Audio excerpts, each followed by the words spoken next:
मैं डॉक्टर अव्यक्त अग्रवाल। मेरे एक सब्सक्राइबर मित्र ने और एक मेंबर ने पूछा कि सेलेक्टिव म्यूटिज़्म क्या है? उनके शायद किसी परिवार में किसी बच्चे को है।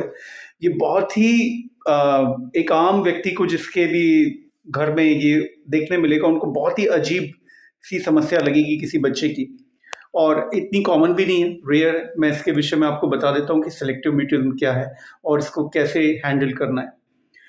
वाक़ई बहुत ही अजीब बिहेवियर होता है इसमें बच्चे का, और यूज़ुअली ये चाइल्डहुड में शुरू होती है समस्या। सेलेक्टिव म्यूटिज़्म, जैसा कि इसका नाम ही है, वह ये कि ये बच्चे एक्चुअली ये सोशल एंग्ज़ायटी डिसऑर्डर का एक प्रकार है, जिसमें ये बच्चे किसी भी अजनबी से बिल्कुल भी बात नहीं करते हैं।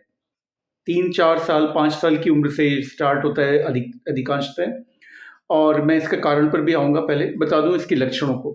तो ये किसी से भी बात नहीं करते। जैसे मेरे पास एक बच्ची आती है, उसने वो अभी लगभग 12 साल की हो गई, और उसने ल 9-10 साल की एज तक एक भी शब्द स्कूल में कभी नहीं बोला। मेरे पास जब भी आती थी, तब भी उसने एक भी शब्द नहीं बोला। मैंने बहुत फ्रेंडली, बहुत ही मज़ाकिया ढंग से, हर तरह से हैंडल करके देख लिया। इंजेक्शन जब लगवाती थी, तो उफ़ भी नहीं करेगी, ज़रा-सा भी नहीं, कोई रिएक्शन नहीं, कुछ नहीं, रोना या कुछ नहीं। अदरवाइज़ इंटेलिजेंट, घर पर उसको सारा कुछ, जो भी मैथ्स है, साइंस है, जो भी पढ़ रही है, लैंग्वेज है, सब कुछ बनता है, सब लिखते बनता है। ये नहीं कि कोई मेंटली रिटार्ड है, सब बनता है। बस वो किसी भी एक अजनबी से बात नहीं करना चाहती, ठीक है? और किसी भी तरह से एक भी शब्द नहीं, और स्कूल में भी जब वाइवा वगैरह होते हैं, तो एक भी शब्द नहीं बोलती वो। तो ये क्या है? ये दरअसल सेलेक्टिव म्यूटिज़्म कहलाता है। ये सोशल एंग्ज़ायटी का एक प्रकार है। क्यों होता है? कई बार ये जेनेटिक फैक्टर्स हो सकते हैं, जैसे माता या पिता में से किसी को भी किसी भी तरह की एंग्ज़ायटी डिसऑर्डर हो, जैसे कि generalised anxiety disorder, panic attacks होते हो, या ओसीडी वगैरह हो, तब भी ये बच्चे प्रोन हो सकते हैं उनके। दूसरा, कई बार कोई कारण नहीं समझ आता, जैसे इस फैमिली में ऐसा कुछ भी मुझे नहीं दिखाई देता, साइकियाट्री इलनेस की हिस्ट्री।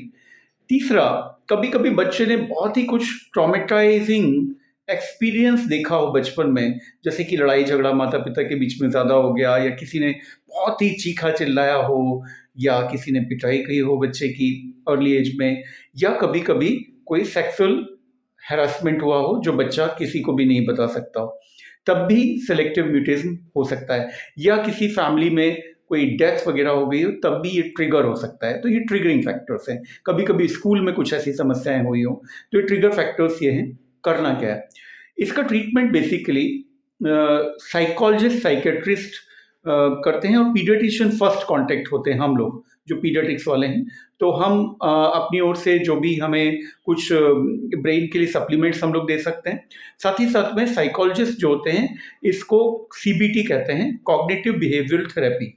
इसमें बेसिकली बच्चे को डिफरेंट तरीके से हैंडल करना, हँसना, खेलना, और उसको एक एनवायरनमेंट क्रिएट करके, और पेरेंट्स को भी शामिल करके उसको धीरे-धीरे खोलने की कोशिश की जाती है।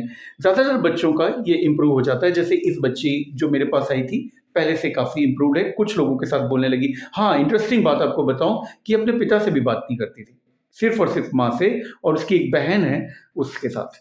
इसके अलावा उसने वो बात ही नहीं करती थी किसी से, अपने फ़ादर तक से।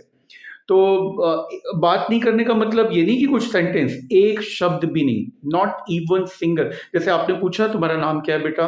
तो बिल्कुल चुपचाप बैठी रहेगी वो, कोई रिएक्शन नहीं। ठीक है?